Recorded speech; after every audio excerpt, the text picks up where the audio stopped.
రాప్తాడు నియోజకవర్గానికి చేరుకున్నాం.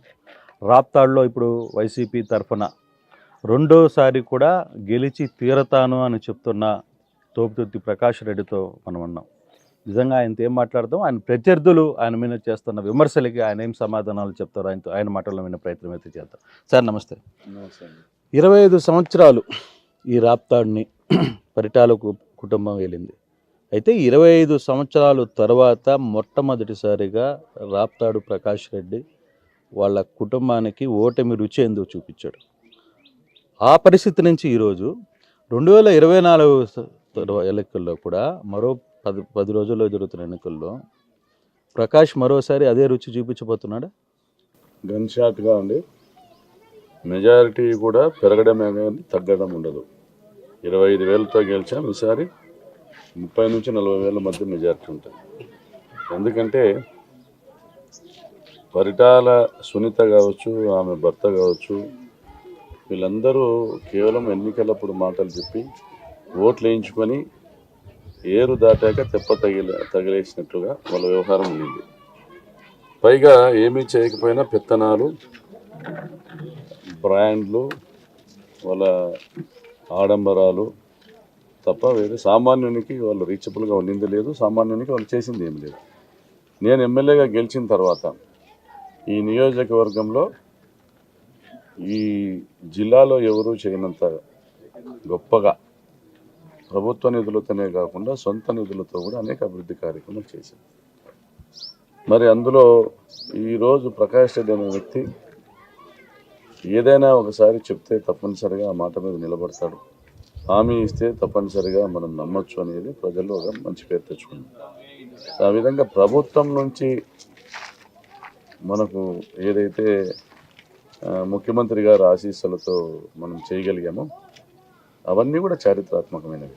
ఈరోజు పేరూరు డ్యాంకు నీళ్లు తీసుకొని రావడం, అంతకుముందు 25 సంవత్సరాలుగా ఎమ్మెల్యేలుగా మంత్రులుగా ఉన్న పరిటాల కుటుంబం తమ సొంత మండలంలోని పేరూరు డ్యాం నీళ్లు తీసుకొని రాలేకపోయినారు. సరిగదా, ఆమె మంత్రిగా ఉన్నప్పుడు పేరూరు డ్యాంకు కానీ ఖర్చు లేకుండా నీళ్లు తీసుకొని రావచ్చు అని నేను ప్రతిపాదించగా బహిరంగంగా, నాగలమడక నుండి నేనెందుకు నీళ్లు తీసుకొని వస్తాను, కర్ణాటక వాళ్ళు ఒప్పుకుంటారా అని ఆమె ఆ డ్యాంకు నీళ్లు తీసుకొని రావాలన్నటువంటి ఆలోచన ఆమెకు లేదనేది స్పష్టంగా పేర్కొనడం జరిగింది. నేను ఎమ్మెల్యే అయిన తర్వాత నాగలమడక ప్రాజెక్టు మీదుగానే మన జగనన్న ఆశీస్సులతో కర్ణాటక ముఖ్యమంత్రిని కలిసి ఆయన సహకారం కూడా తీసుకొని కర్ణాటకలోను ఆంధ్రాలోను కలిపి పెన్నా నదిలో 45 కిలోమీటర్ల కాలువ తవ్వి రొద్దమ్మ నుంచి నాగలమడక మీదుగా పేరూరు డ్యాం నీళ్ళు తెచ్చాను, హంద్రీనివా నీళ్ళు. ఇది 3 సంవత్సరాలు ఇచ్చాను. 3వ సంవత్సరము వర్షాలు కూడా అధికంగా పడ్డాయి. దాదాపు 25 టీఎంసీల నీళ్లు డ్యాం నుంచి మరో బారినాయి. మరి ఈ ప్రాంతంలో పెన్నా నదికి మళ్ళీ పునరుజ్జీవం అనేది పోసుకుంది. జీవం పోసుకున్న పెన్నా నది కారణంగా దిగువన ఉన్నటువంటి 6-7 మండలాల్లో భూగర్భ జలాలు పెరిగిన, పాత బోర్లు రీఛార్జ్ అయినాయి, వేలాదిగా రైతులు బోర్లు వేసుకున్నారు. మరోవైపు వైఎస్ఆర్ జలకళ నుంచి కానీ మేము ఉచితంగా వేసినవి కానీ అనేక మంది రైతులు మళ్ళీ సాగులేకి వాళ్ళ బీడు భూములు తీసుకొని రావడం వల్ల ఒక 50,000 ఎకరాలు సాగు పెరిగింది. జగనన్న ప్రతి ఏటా 8 నెలల పాటు 10 నెలల పాటు హంద్రీనివా నీళ్ళని ఇచ్చాడు. ఇచ్చినప్పుడు దాదాపుగా అన్ని చెరువులకు దాదాపుగా 6 నెలల నుంచి 12 నెలలు కూడా నీళ్ళు ఇచ్చిన సందర్భాలు. ఈ నియోజకవర్గంలోని ప్రతి ఒక్క చెరువును కూడా దాదాపుగా హంద్రీనివా కింద ఉన్న ప్రతి ఒక్క చెరువుకు కూడా కాలువలు లేకున్నా కాలువలు తవ్వించి నీళ్ళు ఇవ్వడం జరిగింది. అదేవిధంగా అప్పటికే కాలువలు ఉన్న ప్రతి చెరువుకు కూడా నీళ్ళు ఇవ్వడం జరిగింది. సో కరువు అనేది పారదోలడం జరిగింది. రైతును సంతోషంగా 4 సంవత్సరాలు ఉంచడం జరిగింది. చివరి సంవత్సరంలో కొంత కరువు వల్ల ఇబ్బంది పడిన మాట వాస్తవమే, కానీ ఈ సంవత్సరం కూడా మొన్నటి వరకు కూడా హంద్రీనివా నుండి చెరువులకు నీళ్ళు ఇవ్వడం జరిగింది.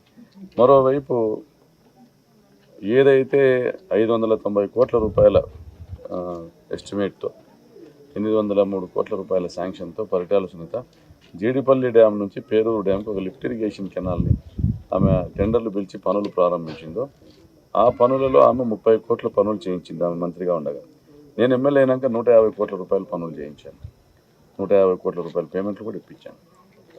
అదే కాకుండా ఆ 590 కోట్లలో ఒక 300 కోట్ల రూపాయలు పుట్టకనమ్మ రిజర్వాయరు ప్లస్ అడిషనల్గా బూస్టర్ ఎస్టిమేట్ నుండి ఏదైతే ఉన్నిందో దాన్ని డైవర్ట్ చేస్తూ తోపుదుర్తి రిజర్వాయరు మరియు దేవరకొండ రిజర్వాయర్ అని ఒకటి రాప్తాడు మండలంలోని 20,000 ఎకరాల భూమికి బీడు భూములకు నీళ్ళు ఇచ్చే విధంగా తోపుదుర్తి రిజర్వాయరు, తోపల్లిలోని 20,000 ఎకరాలకు నీళ్ళు ఇచ్చే విధంగా దేవరకొండ రిజర్వాయర్, ఈ రెండు కూడా ప్రపోజ్ చేశాం, శాంక్షన్ చేయించుకున్నాం.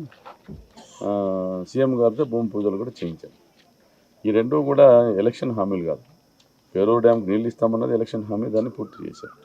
ఈ రెండు కూడా అదనంగా ఈ ప్రాంత ప్రయోజనాలు దృష్టిలో పెట్టుకొని మేము తీసుకొచ్చినటువంటి ప్రాజెక్టులు. ఇది కాకుండా పిఏబిఆర్ డ్యామ్ నుండి 110 గ్రామాలకు తాగునీటి పథకం జలజీవన్ మిషన్ నుంచి పిఏబిఆర్ నుండి 25 గ్రామాలు అనంతపురం ఆత్మకూరు మండలానికి 31 గ్రామాలు అనంతపురం రూరల్ మండలానికి 27 గ్రామాలు కనగానపై 27 గ్రామాలు రామగిరి మండలాలకు మంచినీళ్ళు ఇచ్చే విధంగా 110 కోట్ల రూపాయలతో డ్రింకింగ్ వాటర్ స్కీమ్ శాంక్షన్ చేసుకున్నాం. కానీ మీరు ఇప్పుడు శాంక్షన్స్ వరకే పరిమితం అయ్యారు. ఇప్పుడు ఆత్మకూరు కావచ్చు, లేకపోతే రూరల్ గ్రామాల్లో ఇప్పటికీ తాగునీటి సమస్య ఎదుర్కొంటుంది. ఇది ఎప్పటి వరకు పేపర్లకి కాగితాల వరకే పరిమితం అవుతున్న పరిస్థితి. శాంక్షనే కాకుండా టెండర్లు అయినాయి. దాదాపుగా పైప్ లైన్ 42 కిలోమీటర్ల పైప్ లైన్లో దాదాపుగా 35 కిలోమీటర్ల పైప్ లైన్ కూడా పూర్తి చేశాం. 35 కిలోమీటర్ల పైప్ లైన్ పని కూడా పూర్తి చేసామంటే దాదాపుగా 80% పైప్ లైన్ పనులు కూడా పూర్తి చేసాం. ఇంకా కొంత ఎన్హెచ్ పర్మిషన్స్, ఫారెస్ట్ పర్మిషన్స్ త్వరలో తీసుకోబోతా ఉన్నాం. ఇది కాకుండా పరిటాల సునీతకు బంధువైనటువంటి రామాంజనేయులు చౌదరి అనే ఒక కాంట్రాక్టరు ఉరవకొండ నియోజకవర్గంలో 2 డ్రింకింగ్ వాటర్ స్కీమ్స్కిను, మరి ఇదే స్కీమ్ ఏదైతే 43 కిలోమీటర్ల వాటర్ ప్రాజెక్ట్ ఉందో ఇందులో ఒక 5 కిలోమీటర్ల స్ట్రెచ్ను సపరేట్గా టెండర్ పిలవడంతో ఆ టెండర్ కూడా దక్కించుకోవడం జరిగింది. సో అతను ఈ రోజు వరకు కూడా పనులు ప్రారంభించాలి. ఆయన అదే అధికారులు అనేక మార్లు నోటీసులు ఇచ్చినా పిలిచి మాట్లాడినా నాకు 18 నెలల సమయం ఉంది, ఎన్నికల తర్వాత చేస్తాను. మరి ఈ విధంగా ఈ తాగునీటిని అనంతపురం రూరల్ మండలానికి చేర్చుకోకుండా ఈ ప్రాంతంలో ఓట్లు దక్కించుకోవాలి, అది నా వైఫల్యంగా చూపించి ఓట్లు పొందాలనేది పరిటాల్సిన ఆలోచన. ఇది ఒకటే కాదు, ఇలాగా మేము ప్రభుత్వంలో ఉండగా ఎల్నారాయణ చౌదరి ఎస్కేసి కన్స్ట్రక్షన్స్ అనే ఒక సంస్థ, పరిటాల సునీత తమ్ముడు పార్ట్నరు, ఎల్నారాయణ చౌదరి ఒక పార్ట్నరు, అది పరిటాల సునీత బినామీ సంస్థ. ఈ సంస్థ 2019 జనవరి 16న 70 కోట్ల కాంట్రాక్ట్ ఒకటి పొందింది. ఆ 70 కోట్ల కాంట్రాక్ట్లో 52 రోడ్లు వాళ్ళు పొందినారు. ఇందులో 33 రోడ్లు రాప్తాడు నియోజకవర్గానివి, 19 రోడ్లు ధర్మవరం నియోజకవర్గానివి. దురదృష్టకరం ఏమంటే ఇది ఎక్స్టర్నలీ ఎయిడెడ్ ప్రాజెక్ట్, విదేశాల నుండి వచ్చినటువంటి రుణం. సో ఇందులో టర్మినేషన్కి అవకాశం లేదు, పని చేస్తూ ఉండడమే ఏకైక ఆపర్చునిటీ. దీంట్లో వాళ్ళని టర్మినేట్ చేసే అవకాశం లేదు. ఇందులో అనేక మార్లు ఒత్తిడి పెట్టగా మేము ఒత్తిడి పెట్టినప్పుడల్లా ధర్మవరం కాన్స్టిట్యున్సీలోని రోడ్లను వేసేవాళ్ళు 19 రోడ్లు పూర్తి చేశారు. రాప్తాడులోని 33 రోడ్లు ఈ రోజు వరకు కూడా పెండింగ్ పెట్టుకున్నారు. అనేక మార్లు నోటీసులు ఇచ్చినప్పుడు కూడా వాళ్ళ పనులు చేయలేదు. సో మరి అంటే రాప్తాడులో అభివృద్ధిని అడ్డుకోవడం అనే విషయంలో ఇది మరొక ఉదాహరణ. అంటే మీరు రాప్తాడులో అభివృద్ధి వాళ్ళ వల్ల రాలేదు, స్కీమ్ వాళ్ళ వల్ల రాలేదు, రోడ్లు వాళ్ళ వల్ల రాలేదు అని చెప్తున్నారు. కానీ మీరు ఎమ్మెల్యేగా ఉన్నారు. అవును, మీరు ఎమ్మెల్యేగా ఉన్నప్పుడు మీరు పట్టుబట్టి వాళ్ళందరి చేత ఈ పనులు చేయించాల్సిన బాధ్యత మీది. వాళ్ళు ప్రతిపక్షంలో ఉన్నారు. అవును, మీరేమంటారు? కాంట్రాక్టర్లు అందరూ వాళ్ళు దక్కించుకున్నారు కాబట్టి వాళ్ళు కావాలని చేయట్లేదు అంటారు. పరిటాల సునీత సొంత కంపెనీ, నేను వాళ్ళ మీద ప్రెజర్ పెట్టి బలవంతంగా చేయాలంటే వాళ్ళని జైల్లో పెట్టి చేయాలి. మరి ఆ పని చేయించవచ్చు కదా. మరి ఈరోజు ఆ కాంట్రాక్ట్స్ ఉన్నటువంటి కండిషన్స్లో అది ఎక్స్టర్నల్లీ ఎయిడెడ్ ప్రాజెక్ట్ కావడం మూలన అందులో 60C కింద తీసి ఆ పనులు వేరే ఒకరికి ఇవ్వడం కానీ లేదా అది టర్మినేట్ చేయడం కానీ అవకాశం లేదు. టర్మినేట్ చేస్తే ఆ ఫండ్స్ విదేశీ సంస్థల నుంచి వచ్చిన ఫండ్స్ దాన్ని రద్దు అవుతాయి. సో దానివల్ల తప్పనిసరి పరిస్థితులు వాళ్ళతోనే చేయించాలి. బట్ అయితే దాని time period 5 years time period ఈ ఏప్రిల్ కంప్లీట్ కావడం వల్ల ఇప్పుడు వాళ్ళని టర్మినేట్ చేసేదానికి అవకాశం వచ్చింది. తప్పనిసరిగా టర్మినేట్ చేసి ఆ 33 రోడ్లు, అందులో 6 మండలాలకు సంబంధించినటువంటి రోడ్లు కూడా ఉన్నాయి.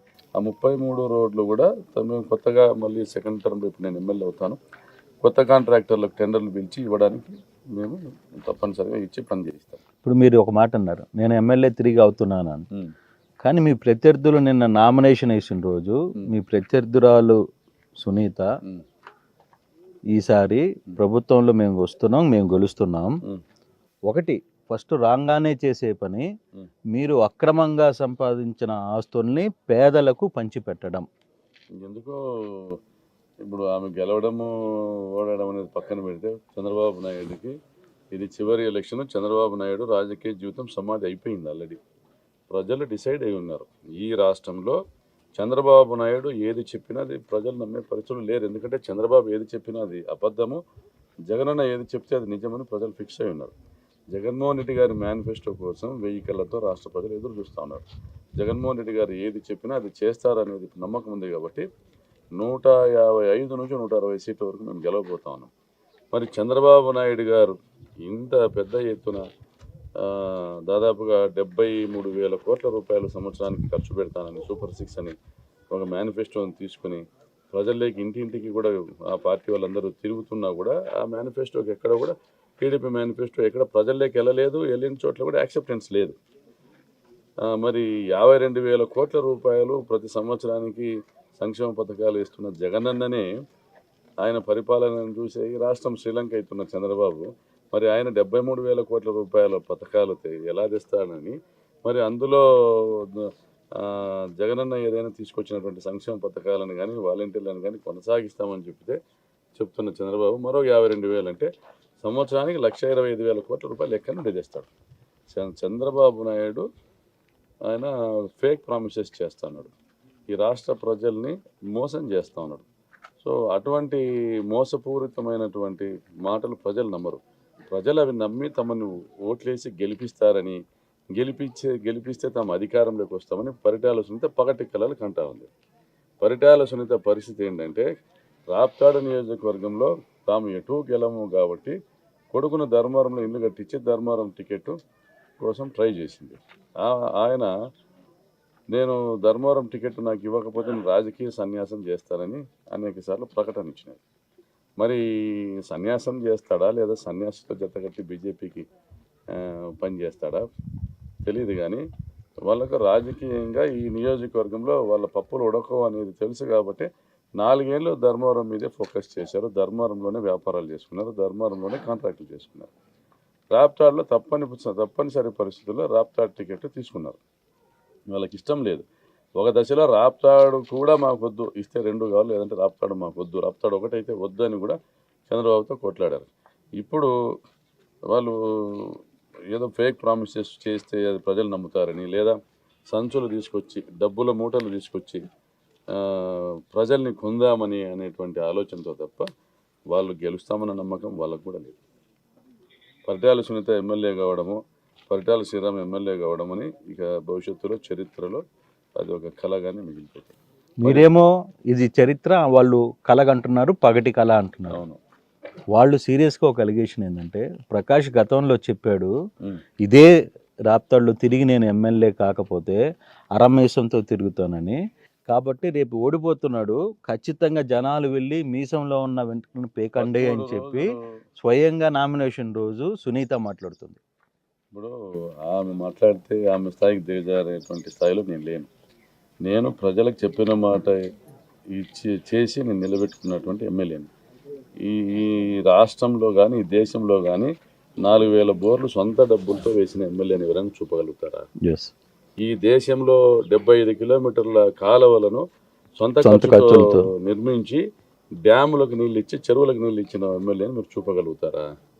మరి ఈ దేశంలో ఎక్కడైనా 20 కోట్ల రూపాయలతో 1,00,000 లీటర్ల కెపాసిటీ డైరీ నిర్మించి మహిళా సహకార డైరీ యూనియన్కు దానం చేసినటువంటి ఎమ్మెల్యేని మీరు చూపగలుగుతారా? నన్ను గురించి కానీ నా క్యారెక్టర్ను గురించి కానీ మాట్లాడేటువంటి కనీస అర్హత పరిటాల కుటుంబంలో ఎవరికీ లేదు, ఈ జిల్లాలోనే ఎవరికీ లేదు. నేను రాజశేఖర రెడ్డి గారి ప్రేమకు బానిస, జగన్మోహన్ రెడ్డి గారి సైనికుని, నేను జగనన్న సైనికుని, రాప్తాడు సేవకుని, ఇంతే. దీనికి మించి నాకు రాజకీయాల్లో పరిటాల సునీత గురించి కానీ లేదా ఆ పిల్ల సన్యాసి గురించి కానీ మాట్లాడాల్సినటువంటి ఆవశ్యకత లేదు. అంటే మీరేమో అవసరం లేదు, నేను మాట్లాడాల్సిన పని లేదు అంటున్నారు. కానీ శ్రీరామ్ లాంటి వ్యక్తులు నేను ఈడీలకో లేకపోతే ఐటీలలో బెదిరించే వ్యక్తిని కాదు పేర్లు చెప్పి నేను పవర్లోకి వచ్చిన తర్వాత, మా ప్రభుత్వం పవర్లోకి వచ్చిన తర్వాత ఈడీలు కాదు బోడిగల్ల మాటల్ని మేము పట్టించుకోము. తాడు బొంగరం లేనోడు ఇక్కడ తంతే ధర్మవరం పోయి పడినాడు, ధర్మవరంలో పోయి తంతే కాషాయ పార్టీ కండువ వేసుకొని తిరుగుతా అన్నాడు. మరి ఎక్కడికి కాకుండా ఇద్దరు తల్లి కొడుకు ఇద్దరు నామినేషన్ వేశారు. నామినేషన్ వేసే సందర్భంగా కూడా వాళ్ళు మాట్లాడే మాటలు అంటే మా తల్లి కొడుకుని ఇద్దరిని గెలిపించమంటుంది. ఇప్పటికి కూడా తల్లికి రాప్తా టికెట్ కావాలా, కొడుకు ఏదో టికెట్ కావాలా?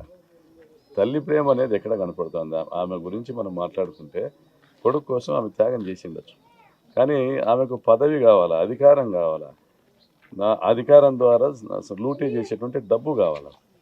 ప్రజలతో అవసరం లేదామె. కాబట్టి 4 ఏళ్ళు వదిలిపెట్టి వెళ్ళిపోయింది, హైదరాబాద్ వెళ్ళిపోయింది. కోవిడ్లో ఈ నియోజకవర్గంలో ప్రజలు ఇబ్బందులు పడుతూ ఉంటే కనీసం వచ్చి పలకరించిన పాపాన్ని పోలేదామె. హైదరాబాద్లో కూర్చొని జూమ్ కాల్స్లో ఇంటర్వ్యూలు చేసింది. మరి ఆమె కొడుకు ఎక్కడో దగ్గర ఎమ్మెల్యే కావాలంతే కానీ ఈ నియోజకవర్గం పైన ప్రేమ లేదు వాళ్ళకి. 25 ఏళ్ళుగా అధికారం ఇచ్చిన ఈ ప్రజల మీద ప్రేమ లేని వాళ్ళను ఈ నియోజకవర్గ ప్రజలు ఆదరిస్తారా? వాళ్ళ దగ్గర మిగిలిపోయింది నీరు చెట్టులో లబ్ధి పొందినటువంటి వ్యక్తులు మరియు జన్మభూమి కమిటీ సభ్యులు. గ్రామానికి ఒక 10 మంది మిగిలి ఉన్నారు. ఆ 10 మంది పరిటాల సునీత ఇచ్చిన డబ్బు సంచులు తీసుకొని ఊర్లో తిరుగుతూ ఉన్నారు. ఈ ఊర్లో ఎవరైనా వస్తారా, ఈ ఊర్లో ఎవరైనా వస్తారా, మీరు కండువా చేసుకోండి, 10,000 తీసుకోండి, ఓటు ఎవరికైనా వేయండి అంటే ఇక్కడ జిమ్మిక్కులతో ఇక్కడ ఏదో తెలుగుదేశం పార్టీలోకి అందరు చేరుతున్నారు అనేటువంటి ఒక భ్రమ కల్పించడానికి తమ పార్టీ వాళ్ళకి తమ కండువాలు వేయడము, న్యూట్రల్ వ్యక్తులకు తీసుకొని కండువాలు వేయడము, ఒకరో ఇద్దరినో వైఎస్ఆర్ కాంగ్రెస్ పార్టీకి సంబంధించిన వాళ్ళని ప్రలోభ పెట్టి డబ్బులు ఇచ్చి తీసుకెళ్లి కండువా వేసి వాళ్ళ చుట్టూ 10 మంది టీడీపీ వాళ్ళని పెట్టి వాళ్ళకి కండువాలు వేయడం, ఇక్కడ ఏదో జరిగిపోతుందనేసి ఒక భ్రమ కల్పించి న్యూట్రల్ ఓటర్స్ యొక్క మైండ్ సెట్ని వాళ్ళు ఫిక్స్ చేయాలని చూస్తున్నారు. సో ఈ జిమ్మిక్స్ ఎవరు ప్రజలు నమ్మేదానికి సిద్ధంగా లేరు. పరిటాల సునీత పగటి కలలు మాని ప్రజల క్షమాపణ చెప్పి 25 సంవత్సరాల రాజకీయ జీవితంలో వాళ్ళు సంపాదించినటువంటి 100 కోట్ల ఆస్తుల్ని ప్రజలకు పంచడానికి ఆమె సిద్ధంగా ఉండాలి. నిజాయితీగా ప్రజల పట్ల ప్రేమ ఉంటే మేము సంపాదించిన ఈ డబ్బు అంతా ప్రజలకే పంచుతామని చెప్పాలా. ఎందుకంటే వాళ్ళు మేము విప్లవకారుల కుటుంబంలో అమరులు ఉన్నారు, మేము ప్రజల కోసం పోరాటాలు చేసినామని తప్పుడు కూతలు కూర్చో ఉంటాం. వాస్తవానికి వాళ్ళంతా ఫ్యూడల్ మైండ్ సెట్ కలిగినటువంటి రాజకీయ నాయకులు ఈ జిల్లాలో లేరు. కమ్యూనిస్టు విధానాలను వాళ్ళు ఏదైతే నక్సలైట్ల పార్టీలు అవలంబించారో దానిని అడ్డు పెట్టుకొని ఆ నక్సలైట్ల పార్టీకి సంబంధించిన పెద్దల్ని లోపరుచుకొని వాళ్ళని అడ్డు పెట్టుకొని ఆ విధంగా వాళ్ళకు ఆ బ్యాక్గ్రౌండ్ ఉందని సినిమాలు తీసుకుని వాళ్ళకు ఒక ఇమేజ్ క్రియేట్ చేసుకొని దానివల్ల ప్రజల్ని మోసం చేస్తూ అవసరమైతే బెదిరిస్తూ అవసరమైతే ప్రలోభాలకు గురి చేస్తూ గెలిచినారు తప్ప ఈ రాప్తా నియోజకవర్గంలో పరిటాల సునీత ఇది చేసింది అని చెప్పడానికి ఒకటి చూపండి. నేను చెప్పుకోవడానికి 25 ఉన్నాయి. 25,000 మెజార్టీ ఇచ్చారు. 25 నేను చెప్పుకోదగ్గటువంటి సక్సెస్ పాయింట్స్ నా దగ్గర ఉన్నాయి. నేను ఏదో శాంక్షన్స్ కానీ ఆర్ గ్రౌండింగ్ చేసినవి కానీ ఆర్ కంప్లీట్ చేసినట్టు కానీ నేను రాప్తాడు ఎమ్మెల్యే తొగ్గుర్తి ప్రకాష్ రెడ్డి ఇవి చేశాడని చెప్పుకోవడానికి 25 విషయాలు ఉన్నాయి. మళ్ళీ వాళ్ళ 25 సంవత్సరాల్లో ఒక విషయం చూపించండి. కానీ మీరు అదే 25 సంవత్సరాల్లో వాళ్ళు చేయలేమని చెప్తున్నారు. గతంలో మీరు చాలా సీరియస్ అలిగేషన్ అయితే చేశారు.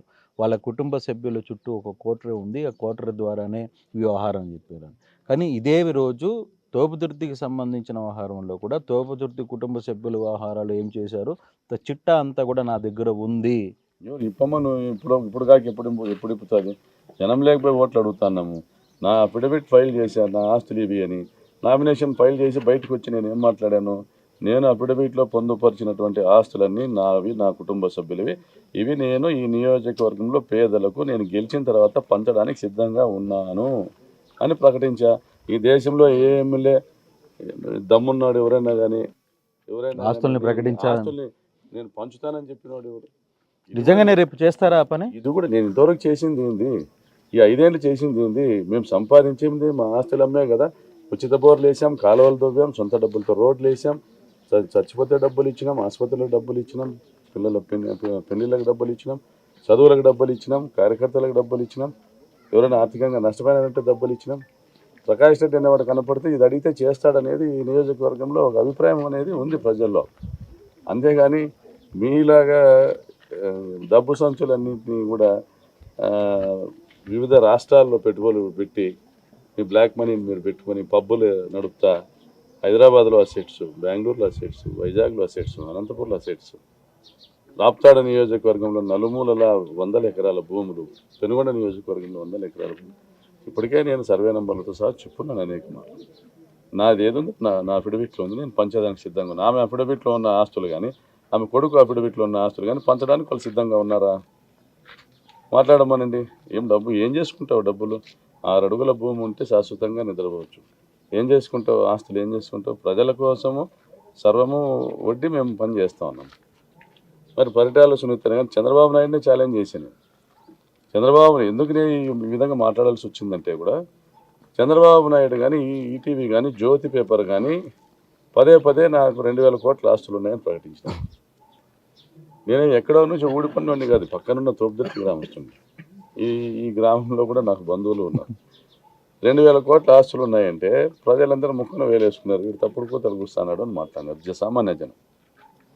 నేను నిరూపించండి అని ఒక 100 రూపాయల స్టాంప్ పేపర్ మీద సంతకం పెట్టి జ్యోతి విలేకరిని రమ్మని తీసుకుని పోమని చెప్పాను. ఖాళీ స్టాంప్ పేపర్ కింద సంతకం పెట్టే బాబు, ఈ 2000 కోట్ల ఆస్తి నువ్వు ఏదుందో రాసేసుకుని అమ్మి నా నియోజకవర్గంలో కుటుంబాలు ఉన్నాయి, ఇంటికి 2 లక్షలు ఇమ్మని చెప్పాను. నోరు మూసుకున్న తర్వాత మాటలు. తర్వాత ఏంటి, ఒక 2-3 నెలల తర్వాత 500 కోట్లు ఉన్నాయని చంద్రబాబు నాయుడు ప్రకటించాడు పెనుగొండకు వచ్చి. అదే జ్యోతి నాడు రాసే మళ్ళీ చెప్పాను, మళ్ళీ ప్రెస్ మీట్ పెట్టి మళ్ళీ ఇంకో స్టాంప్ పేపర్ ఇచ్చారు, కింద సంతకం పెట్టి ఖాళీ స్టాంప్ పేపర్.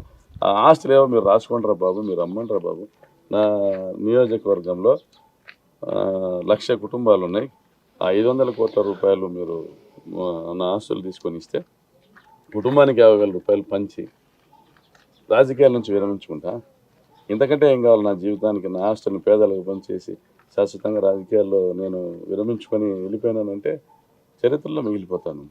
ఆ అవకాశం నాకు ఇవ్వమని ప్రాధాయపడ్డాను. మళ్ళీ దాని తర్వాత మళ్ళీ కూడా అవకాశం ఇచ్చిన, పోనీ 500 లేవనేసి మీరు సైలెంట్ అయిపోయినారు, 200 కానీ పంచండి అన్న. ఇంకా ఫైనల్గా వాళ్ళు ఎవరు రెస్పాండ్ కాకపోతే నేనే పంచుకుంటానంట అన్న. నేను నాకంటూ ఒక మేనిఫెస్టో ప్రకటించిన. జగన్ ఇచ్చే మేనిఫెస్టోతో పాటు 5 ఏళ్ళు నేను ఏం చేసినా, రేపు 5 ఏళ్ళు ఏం చేయబోతాను. కానీ సాధారణంగా ఏ ఎమ్మెల్యే మాట్లాడని మాట, నా ఆస్తుల్ని ప్రజలకు పంచుతా అని చెప్పి అప్పుడు కదా. అది ఎందుకు చెప్పాల్సి వచ్చింది? ఎమోషనల్ డైలాగా లేకపోతే ప్రాక్టికల్గా చెప్పాలనుకుంటున్నది? చేస్తున్నదే అది కదా, నాకు కొత్తగా కాదు కదా. నా వ్యాపారాల్లోని ప్రిన్సిపల్ అమౌంట్స్ నుంచి కూడా, నేను చేసిన కాంట్రాక్ట్స్లో నేను పెట్టిన ప్రిన్సిపల్ అమౌంట్స్ నుంచి కూడా డబ్బులు తీసి ప్రజలకు పెట్టాను కాబట్టి నేను కాంట్రాక్టర్గా స్థిరపడలేదు. నాకు లాభాలన్నీ నా పెట్టుబడులు పక్కన పెట్టి లాభాల్లో నేను ప్రజలకు పంచినానంటే నేను కాంట్రాక్టర్గా కూడా స్థిరపడింది. నేను పెట్టిన పెట్టుబడులతో సహా వచ్చిన లాభాలతో సహా అన్ని ఉచిత బోర్లకు, గొర్రెల పంపిణీకు, నీకు కార్యకర్తలకు, రాజకీయాలకు, డైరీలకు, కాలువలకు, రోడ్లకు పంచుతాను. నేను ఖర్చు పెడతా ఉన్నా కదా. కాబట్టి నాకు డబ్బు మీద వ్యామోహం ఉంటే ఎందుకు చేస్తాను నేను ఎప్పుడూ డబ్బు వెనకాల పడలే. మా కుటుంబానికి ఒక చరిత్ర ఉంది, మా పెద్దలు మాకు ఇచ్చిన గౌరవం ఉంది. ఆ గౌరవం అనేది నిలబెట్టుకుంటే 10 కాలాల పాటు నిలబడితే చాలనుకుంటున్నాను తప్ప, తోపుదుర్తి కుటుంబానికి ఉన్నటువంటి గౌరవము 10 కాలాల పాటు నిలబడాలని కోరుకుంటున్నా తప్ప, ఎక్కడ కూడా డబ్బును ఆశించో, పదవులు ఆశించో విలువలు కోల్పోయే రాజకీయాలు నేను చేయను. విలువలు లేని వ్యక్తులకు, వారి మాటలకు నేను విలువ ఇవ్వను. సో బేసిక్గా ఇంత చెప్తున్నా మీరు, ఈసారి ఎన్నికలకు వచ్చేసరికి గతంలో మీకు రెడ్డి సామాజిక వర్గం అంత బలంగా సపోర్ట్ ఉంది, కానీ ఈసారి ఆ రెడ్డి సామాజిక వర్గం కొన్ని మండలాల్లో దూరం అవుతుంది, వాళ్ళకి దగ్గర అవుతుంది అంటే దాని రీజన్ ఏమంటారు? అబద్ధమండి. ఇప్పుడు రెడ్డి సామాజిక వర్గము ఒక నాయకుడు కానీ, లేదా ఒక పదవిని ఆశించిన వాడు కానీ, ఎవరైనా in particular case to case కొంతమంది పర్సన్స్ ఎక్కడైనా కానీ దూరం అయ్యొచ్చు. కానీ ఓవరాల్గా రెడ్డి సామాజిక వర్గం రాప్తాడ నియోజకవర్గంలోనే కాదు, ఈ జిల్లాలోనే కాదు, ఈ దేశంలోనే ఉన్నటువంటి రెడ్డి సామాజిక వర్గం మొత్తం రాప్తాడలో తోపుదుర్తి ప్రకాష్ రెడ్డి గెలవాలని కోరుకుంటాను. ఈ దేశంలో, ప్రపంచంలో ఉన్న రెడ్లందరూ కూడా రాప్తాడలో పరిటాల కుటుంబాన్ని ప్రకాష్ రెడ్డి ఓడించాలని కోరుకుంటారు. మీకెందుకు ఆ డౌట్ ఉంది?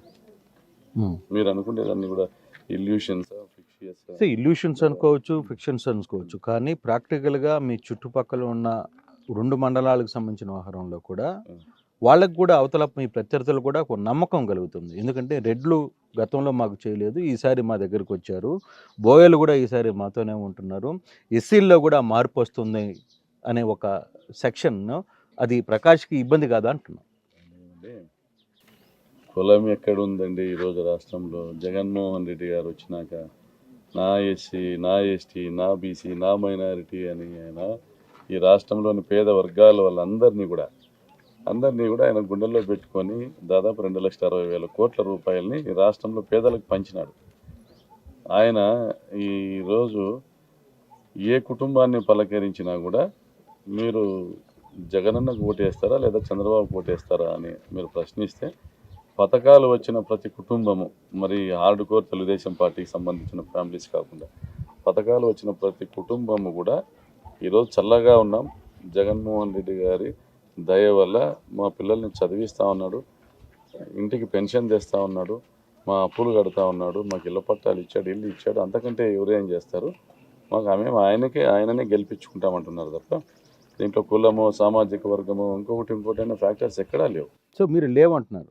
గతంలో ఇదే ప్రాక్టికల్గా ఇదే మండలానికి మీరు కూర్చొని మాట్లాడుతున్న మండలానికి సంబంధించిన కొంతమంది నేతలను, ప్రధానంగా రెడ్డి సామాజిక వర్గానికి సంబంధించిన 3 నేతలు ఈ ప్రాంతంలో హత్యకు అవ్వబడ్డారు.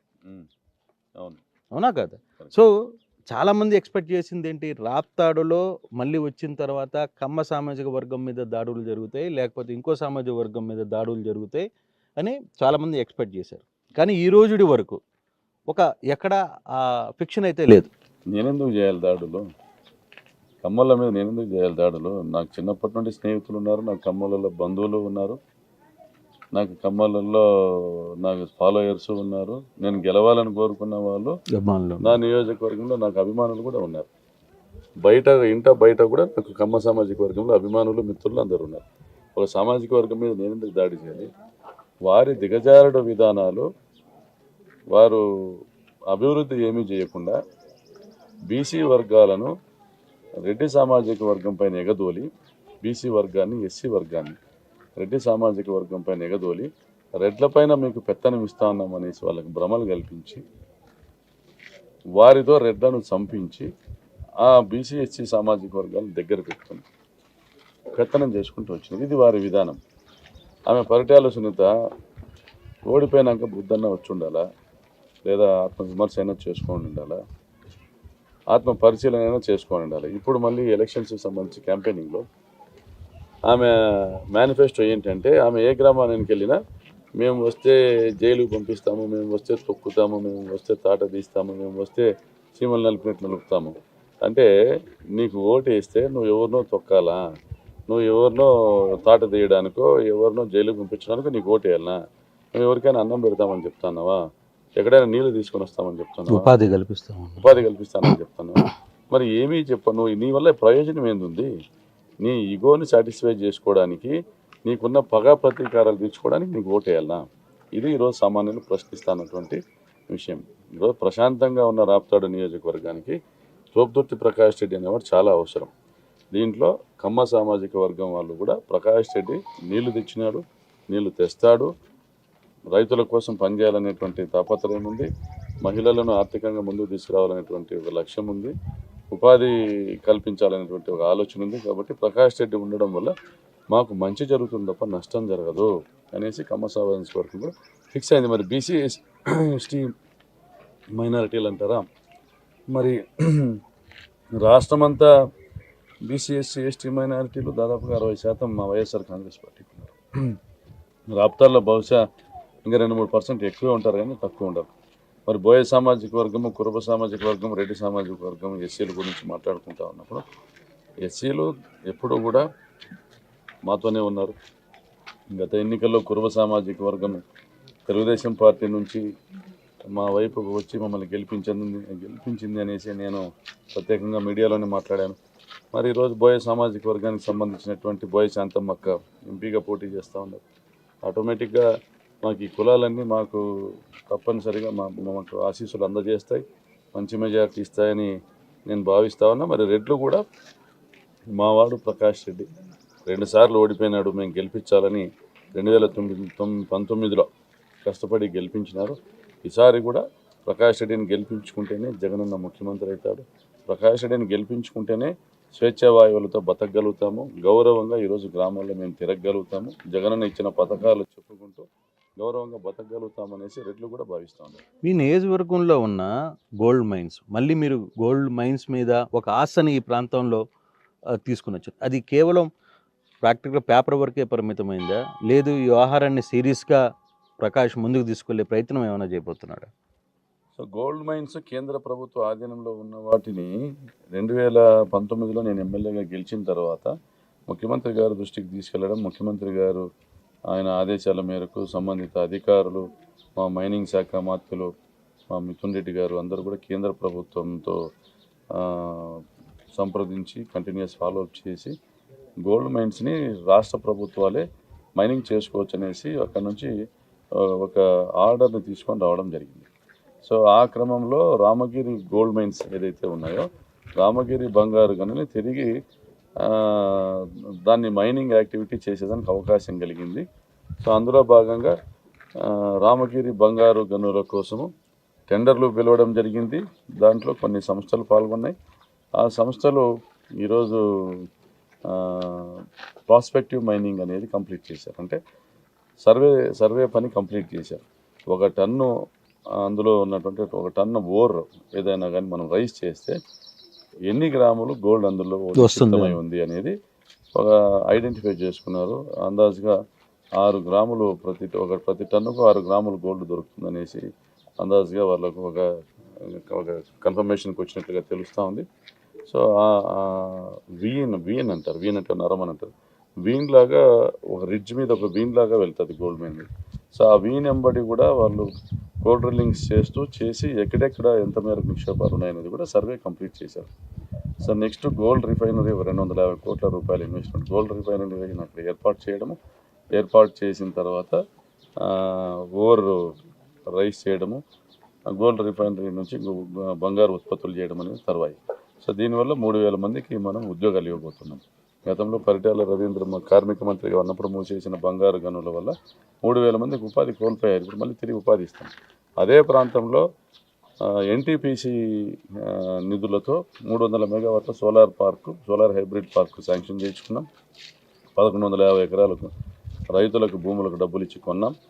ఎన్టీపీసీకి హ్యాండ్ ఓవర్ చేశాం. ఎన్టీపీసీ టెండర్లు పిలిచిన తర్వాత అక్కడ ఒక సంస్థకు సోలార్ పార్క్ ఏర్పాటు చేయడానికి ఆర్డర్స్ కూడా ఇష్యూ చేశారు.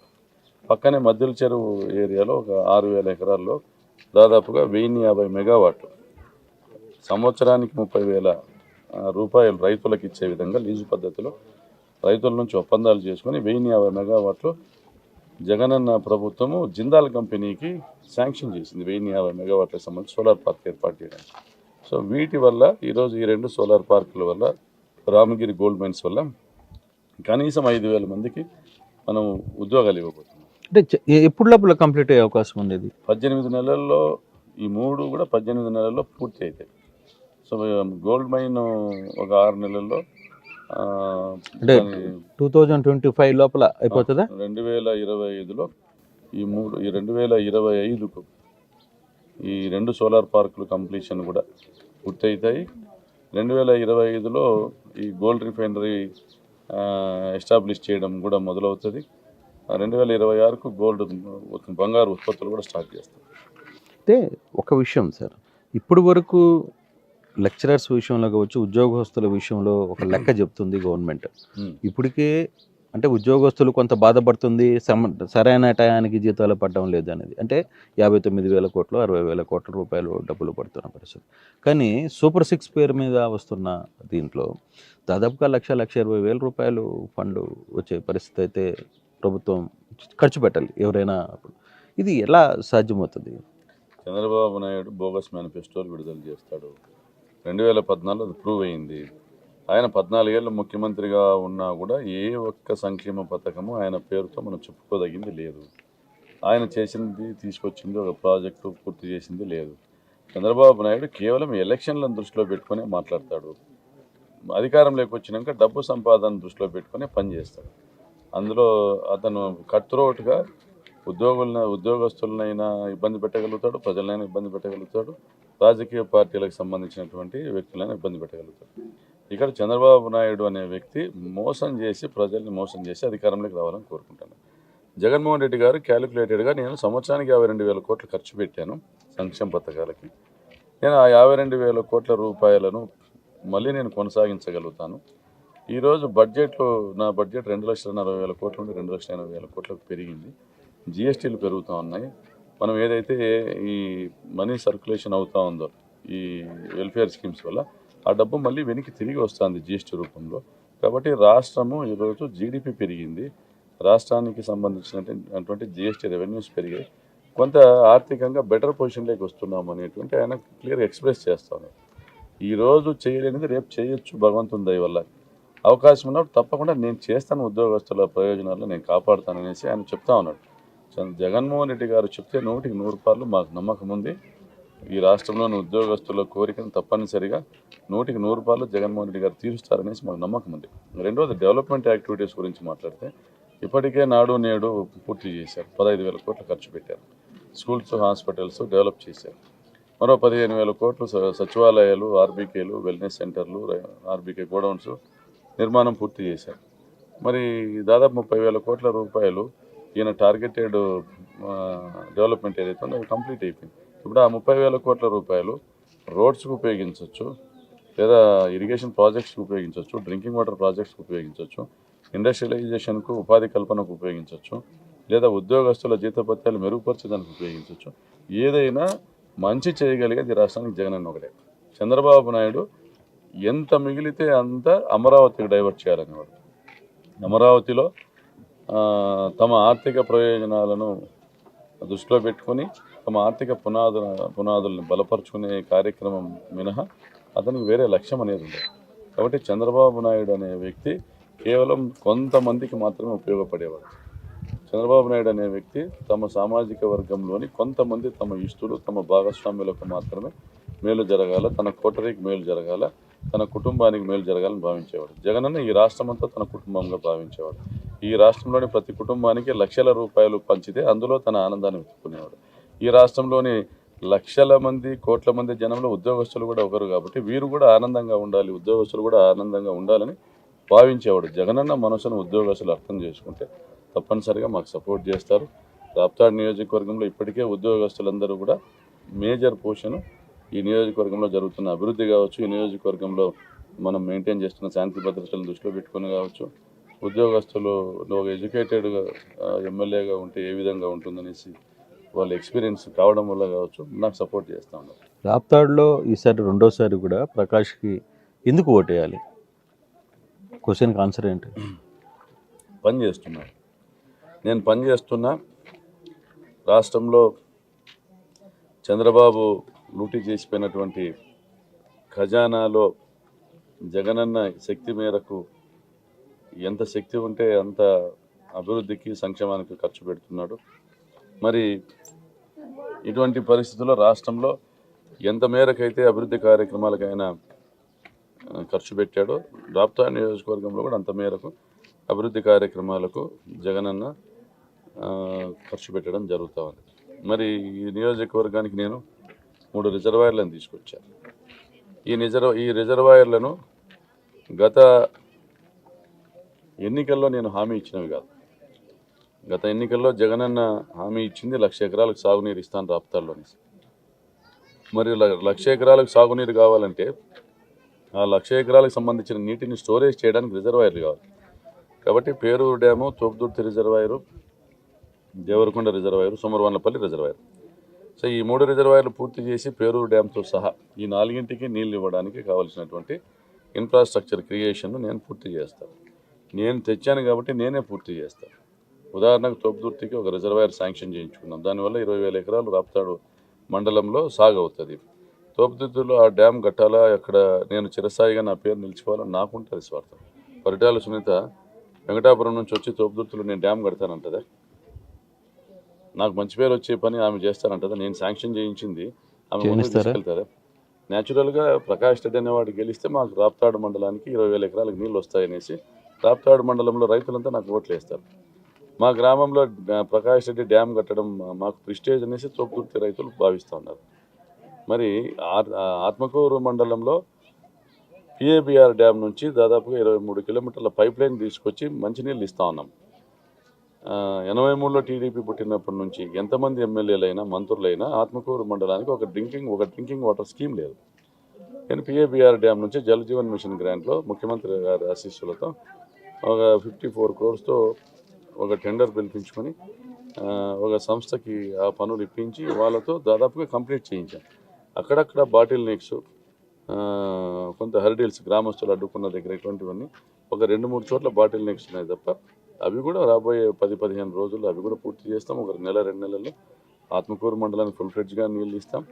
భగవంతుని దయ బాగుంటే ఈ 4-5 రోజుల్లో కూడా పెండింగ్ ఉన్నటువంటి ఒక 1100 మీటర్లను కూడా కంప్లీట్ చేసేటువంటి పరిస్థితి కూడా ఉండొచ్చు. ప్రయత్నాలు చేస్తున్నాం. సో అది అక్కడ ఆత్మకూరు నుంచి కంటిన్యూషన్ ఒకవైపు అనంతపూర్కి పైప్ లైన్ వేస్తున్నాం. పాపంపేట అనంతపూర్ సబర్బన్ ఏరియా విపరీతమైన డ్రింకింగ్ వాటర్ ప్రాబ్లం ఉంది. పరిటాల సునీత మంత్రిగా ఎమ్మెల్యే కూడా ఈ 2 మండలాలకు డ్రింకింగ్ వాటర్ ప్రాబ్లం తీర్చే ప్రయత్నం కూడా చేయలేదు. నేను టెండర్లు పిలిపించుకున్నా, కాంట్రాక్టర్లతో పనులు చేయించుకుంటున్నా. 43 కిలోమీటర్లలో దాదాపు 37 కిలోమీటర్లు 36 కిలోమీటర్లు పనులు పూర్తి చేశా. ఆ బ్యాలెన్స్లు పూర్తి చేసి నీళ్ళు ఇవ్వాలని భావిస్తా ఉన్నాం. ప్రతి ఇంటికి పైప్ లైన్ వేయడానికి కూడా పైపులు కూడా కొనిపెట్టాం. మరి పని చేస్తూ ఉన్న వానికి అవకాశం ఇస్తారా? అసలు వాళ్ళ గురించి ప్రజల గురించి పట్టించుకునే వాళ్ళకి అవకాశం ఇస్తారా? మరి పక్కనే ఉన్న రాప్తాడు మండలానికి నేను ఒక రిజర్వాయర్ తీసుకొస్తా ఉన్నా. ఆ రిజర్వాయర్ పూర్తి చేస్తే సాగునీటితో పాటు తాగునీటి పైప్ లైన్లు కూడా నేను వేస్తానని చెప్తా ఉన్నా. మరి పరిటాల సొంత మండలం రామగిరి కావచ్చు, పక్కనున్న కనగానపల్లికి కావచ్చు, పేరూరు డ్యామ్కి నీళ్ళు ఇచ్చా. Proven leader. పేరూరు డ్యామ్కి నీళ్ళు ఇచ్చా. రామగిరి బంగారు గనులు తెరిపించాం. మరి 2 సోలార్ పార్కులు తెచ్చాం. చెన్నై కొత్తపల్లి మండలానికి దేవరకొండ రిజర్వాయర్ శాంక్షన్ చేయించాం. సీఎం గారితో భూమి పూజ చేయించాం. పక్కన గొల్లపల్లి రిజర్వాయర్ నుంచి 49 కోట్లతో ఒక డ్రింకింగ్ వాటర్ స్కీమ్ టెండర్లు పిలిపించాం. టెండరింగ్ స్టేజ్లో ఉంది. మరి 25 ఏళ్ళుగా వాళ్ళు ఉండి ఏమీ చేయలేని పరిస్థితుల్లో వాళ్ళకెందుకు ఓట్లేస్తారు? 5 ఏళ్లలో 2 ఏళ్ళు కోవిడ్ పోయినా కూడా వెంటపడి పరిగెత్తా నేను ఇన్ని పనులు చేసుకొచ్చినవని. మరి గార్మెంట్ ఫ్యాక్టరీకి భూములు ఇప్పించా 11.5 ఎకరా ట్రేడ్ ప్రమోషన్ కార్పొరేషన్కి. అది కూడా 6 నెలల్లో పూర్తి చేయడానికి ఒక కంపెనీకి పెట్టుబడి పెట్టేటువంటి ఒక కంపెనీకి ఆర్డర్ ఇచ్చాం. వాళ్ళు వాళ్ళ సొంత నిధులతో గార్మెంట్ ఫ్యాక్టరీ కట్టబోతా ఉన్నారు. అది దాన్ని మాకు ట్రేడ్ ప్రమోషన్ కార్పొరేషన్ లీజుకి ఇవ్వబోతా ఉన్నారు. Trade promotion corporation in return Ramaraju cottons best corporation వాళ్ళకి లీజుకి ఇవ్వబోతా ఉంది. సో ప్రభుత్వం నుంచి పెట్టుబడి లేకుండా ఉన్న భూములకు వేరే వాళ్ళతో పెట్టుబడి పెట్టించి గార్మెంట్ ఫ్యాక్టరీని తెస్తాను. 4,000 మందికి ఉద్యోగాలు ఇచ్చేదానికి. మరి ఐటీ పార్క్ రాప్తాడులో ఏర్పాటు చేస్తానని సీఎం గారు అనౌన్స్ చేశారు. దానికోసం టెక్బుల్ అనే సంస్థ, ఒక మల్టీనేషనల్ కంపెనీ, ఇప్పటికే వైజాగ్, తిరుపతి, ఒంగోలు ఎస్టాబ్లిష్ చేసినటువంటి కంపెనీ, ఐటీ పార్క్ ఎస్టాబ్లిష్ చేసినటువంటి కంపెనీ వాళ్ళు ముందుకు వచ్చారు. ఎక్స్ప్రెషన్ ఆఫ్ ఇంట్రెస్ట్ ఇచ్చారు. ఈరోజు కూడా టచ్లో ఉన్నారు. ల్యాండ్ అలాట్ చేస్తే ఐటీ పార్క్ కడతామనేసి. ఇవన్నీ నా ప్రజల కోసం నేను చేసుకుంటూ వెళ్తాను. నా మనసును ప్రజలు అర్థం చేసుకుంటారని నేను భావిస్తాను. నేను చేస్తున్నటువంటి ప్రతి ఒక్కదానికి శాంక్షన్స్ ఉన్నాయి, జీవోస్ ఉన్నాయి, లేదా ల్యాండ్ అలాట్మెంట్స్ ఉన్నాయి, లేదా గ్రౌండెడ్ వర్క్ ఉంది, లేదా కంప్లీటెడ్ ప్రాజెక్ట్స్ ఉన్నాయి.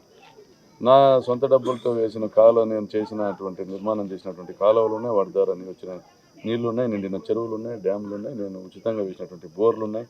ఎక్కడ సమస్య ఉంటే అక్కడ నేను నా అన్నదమ్ములు పోయి ఆపదలో ఉన్న వాళ్ళని ఆదుకునేటువంటి నైజం మాకుంది. ప్రజలకు మా పట్ల ప్రేమ ఉంది. నేను కాదు ఎవరు ఎమ్మెల్యే అవుతారు. ఇప్పుడు కాదు, మళ్ళీ 5 ఏళ్ళకి నేను ఎమ్మెల్యే. సో దాదాపుగా రాబోయే 3 తరాలు 3 టర్మ్స్ కూడా మీరే ఉంటారు. నాకు ఓపిక ఉన్నంత వరకు ఉంటాను. నాకు వద్దు నాలాంటోడు ఒకడు వస్తే, నాలాంటోడు నా రిప్లికేట్ ఒకడు వచ్చి ప్రజలకు వాడు సంపాదించిన డబ్బుల్ని ప్రజలు ఖర్చు పెట్టేటువంటి ఒక మనస్తత్వం కలిగినాడు వస్తే నేను 29లోనే వాడికి అప్పచెప్పేశాను. Right sir, all the best. Thank you sir. Welcome to RTV. ప్రస్తుతం మనం రాయలసీమకి చేరుకున్నాం. రాయలసీమలో